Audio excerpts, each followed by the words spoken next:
Hello, BookTube. I've got a great tag for you today, and I was tagged to do it by a channel that is rapidly becoming synonymous with great tag.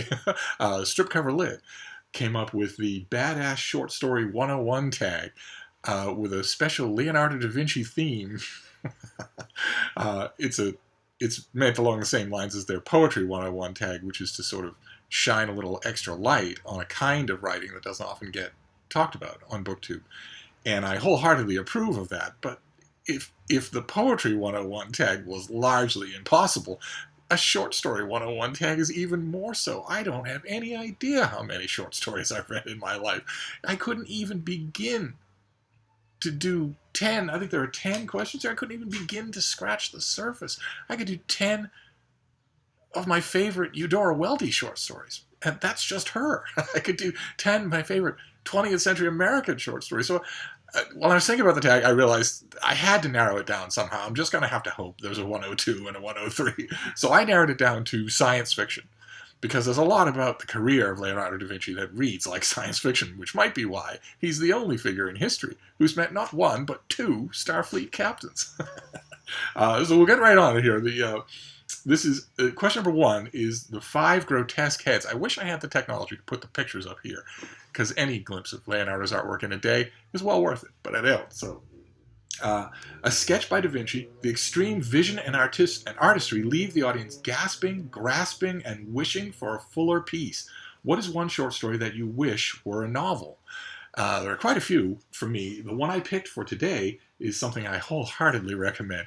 It's the title story of M. John Harrison's novel Viraconium Nights, set in his fantasy land, fantasy city of Viraconium, a city that is so old that it's forgotten how old it is and has outlived time itself.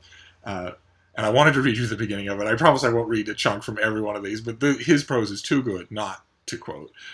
This is the beginning of Viraconium Nights. The bravos of the high city whistle to one another all night as they go about their grim factional games among the derelict observatories and abandoned fortifications at Louth. Sometimes desultory and distant, sometimes shockingly close at hand, these shrill exchanges, short peremptory blasts interspersed with the protracted wailing responses which always seem to end on an interrogative note, form the basis of a complicated language. You wake suddenly to their echo in the leaden hours before dawn. When you go to the window, the street below is empty. You may hear running footsteps or an urgent sigh. After a minute or two, the whistles move away in the direction of the Tin Market or the Margarethastrasse. Next morning, some minor lordling is discovered in the gutter with his throat cut, and all you are left with is the impression of a secret war, a lethal patience, a quiet maneuvering in the dark. So, needless to say, I wish there were more of that. Harrison didn't write, he's still working, of course, but he didn't write enough Viraconium novels for my taste. I would very much like it if he'd write another one. Question number 2, St. Jerome. An extreme emotional piece which is dripping with texture and movement. What is one short story that you would love to see get the motion picture treatment? In the science fiction world, that's a lot. But the one that I centered on for today is from 1932, Weird Tales. It's The Phoenix on the Sword by Robert E. Howard.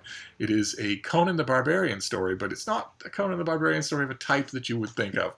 I read it in this great series from Ballantine that they did that are illustrated and put in the order in which Howard wrote them rather than in the artificially induced, constructed narrative chronology that was imposed on them decades later. And the story is an old Conan, king, and dissatisfied, and starting to slow down a little. It's not what you expect at all, and he faces danger of the supernatural and the ordinary insurrectionist kind, and Howard grasps it, just loves what he's doing.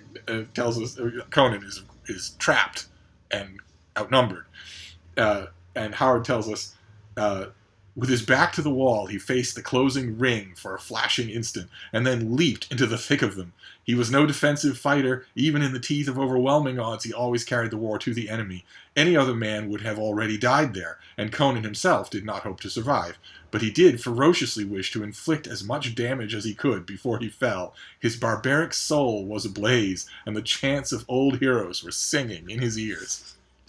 And, of course, when you mention the movie treatment, you have to cast it. And I originally started thinking about grizzled action figures like Sean Bean that might work in the role. And then I thought, no. The absolute perfect person for the role of the Phoenix on the Sword, Conan, in that story, is Arnold Schwarzenegger, as he is now. He's perfect for it. I wish that Hollywood would do that. Oh. But anyway, let's move on to number 3, The Vitruvian Man, the sketch of all sketches, and a wonder of human ability to observe and dissect. What is the story so masterfully executed and broken down that it forced you to realize that short stories were complete pieces? And I don't have the book here for this. It's Lord Dunsany wrote this story back at the very beginning of the 20th century. It's called The Kith of the Elf Folk. And I remember being wonderstruck when I first read it. It's about a church built on the edge of a desolate swamp, a desolate marsh, and the sounds of the worshippers float out over the tidal estuaries, and the light from the stained glass window flows into the darkness, and it attracts a little bobbing fairy folk from the marsh who eventually becomes fatally attracted to the idea of becoming human. And the whole thing, Dunsany never goes back to it. It's just prodigal of creativity. It's a whole world in just 30 pages. So that would be my candidate for that. Number 4, The Scythed Chariot. Proving that he was a genius, visionary, and true Renaissance man, Leonardo basically invented the tank of modern warfare in a sketch 400 years before its introduction to the killing fields of World War I. What is one lesser-known short story that you think could revolutionize the literary landscape? I won't pause for more than a second to quibble with the historical claim in the question. The Scythed Chariot of Leonardo da Vinci looks backward in time, not forward in time. It's something that the ancient Persians had 2,000 years before Leonardo drew it. It's not enclosed. It's not all-terrain. It's easily struck by missiles. So it's not really the forebearer of a tank. One of the architects of the forebearer of the tank for the killing fields of World War I, Winston Churchill, would take issue with that. But my answer is a contemporary short story and also science fiction. It's Adam Johnson's 2002 story, Teen Sniper, which is told in just such a deliriously weird narrative flow that I could easily see it sparking a literary movement. Maybe it has, and I just don't know it. Question number 5, Head of Bearded Man. This sketch is supposed by many to be a self-portrait and is often cited in speculation that the Shroud of Turin was Leonardo's handiwork. Regardless, it is as mysterious as it is mesmerizing. The brevity of short stories can leave the reader searching for meaning. What is a short story that still stumps you?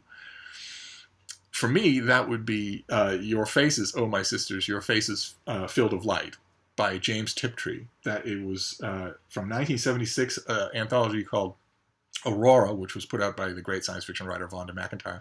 And it's, talk about delirium. I don't know yet. I've read it a dozen times. I still don't know for sure what's going on in that story. There's a part of me that thinks that it's not science fiction at all. You'd have to sort of read it to see what I mean. Unfortunately, Tiptree isn't as well known as she should be, and don't let the name fool you. It's a she. And the story of her pseudonym and the scientific community of a generation ago is well worth you reading. Well, find it and read it. The story of a science fiction poobah, a male, of course, getting up at a podium and saying, "No woman could write the short stories of James Tiptree." And then having her show up at the same gala next year and stand up in the spotlight, this little gray-haired lady. Precious. But I'd also recommend the story and all of her stories and also her novels. She had a tragic end, but her novel, Up the Walls of the World, is incredible. Right, so anyway, let's move on here. I knew I was going to ramble too much here because it's such a huge subject. But number 6, St. John the Baptist. Work as simple as it is elegant and deep. What is a short story that leaves you flabbergasted and reeling? I don't know about flabbergasted and reeling. A story that always deeply affects me. I have it here in an old paperback. Is the lead-off story to The Best of Cordwainer Smith. It's his 1950 short story "Scanners Live in Vain" about a man who's been artificially altered to conduct a certain technological function, and technology leaves him behind, and what is he going to do? He's a scanner, but the world doesn't need them anymore. I don't think there's anyone in the 21st century who hasn't felt a touch of that. So let's see here. Question number 7. We're almost there. The Last Supper. A masterpiece that is timeless, controversial, and definitely a touch contrarian. What is one short story that made you question a moral value, belief, or a general pillar of your former worldview? I know this question is phrased with enthusiasm, but come now. 30 pages of typed prose done on deadline for $100 is not going to affect the pillar of my worldview at all. Love, loss, pain, learning, betrayal, disillusionment. These things affect my moral compass, not short stories written on deadline for pulps, or anywhere else for that matter. So I'm going to pass on number 7. Then number 8, the last one, Mona Lisa. Holy shit, this is their wording. No one knows exactly what it is, but it sure as hell is. What is the greatest short story you have read? And I can't hear a mention of Mona Lisa without, remember, I have a wonderful Mona Lisa memory. I knew a friend who knew someone at the Louvre who was able to get me in before visiting hours so that I could see it outside of its case, including for a moment in direct sunlight, which was amazing, just amazing. But as far as, what does the question say? But it sure as hell is. Well, do we know that for sure?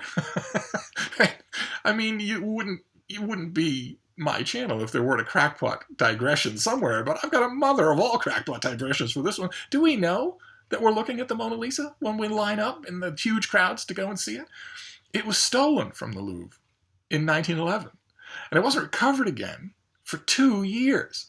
And when it was found under the bed in an apartment of an obviously clueless patsy who couldn't have stolen it and who wouldn't have known what to do with it and certainly wouldn't have sat on it for 2 years. And if you scour the antiques markets of the day, 1911, or maybe the 4 years before, to find original parchment from the year that Leonardo finished the Mona Lisa, and if you scour, refuse dumps and antique shops to find original pigments from that time, and if you study the cracks in the Mona Lisa, it's called a bricolage, if you study the exact pattern of them, how long would you need to transform those materials and that bricolage into an exact duplicate of the Mona Lisa that you could then have found while you keep the original? So, the premise of the question, I'm not so sure I completely agree with. I can't look at the thing now without thinking I'm seeing something that someone has designed so they don't have to give up the original.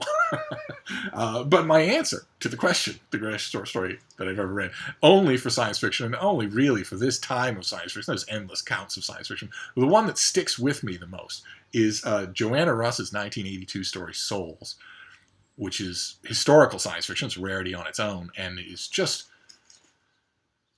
haunting, just haunting. The way she captures the actual reactions of contemporary people in, it's set in the Middle Ages, and there's a caretaker, watcher race of aliens that interact with people. It's just, there are scenes in it that will stick with you forever. And there you go. That is the Badass Short Story 101 tag, the Leonardo da Vinci edition. I urge you guys to make a second one, because I've got a lot more short stories I want to talk about, to not even mention Mavis Gallant or a million other people. But anyway, the last part is to tag somebody, and I tag Rachel at Rae of Books, because I don't think I've ever heard her talk about short stories before. Kate at Kate Howe for the same reason, and Camel at Camilreads, and I would encourage him, to feel free to talk about short stories that haven't been translated into English if you feel like it. And there you go. That is the latest tag. And thanks again to the guys for tagging me. That was a lot of fun. Thank you, BookTube.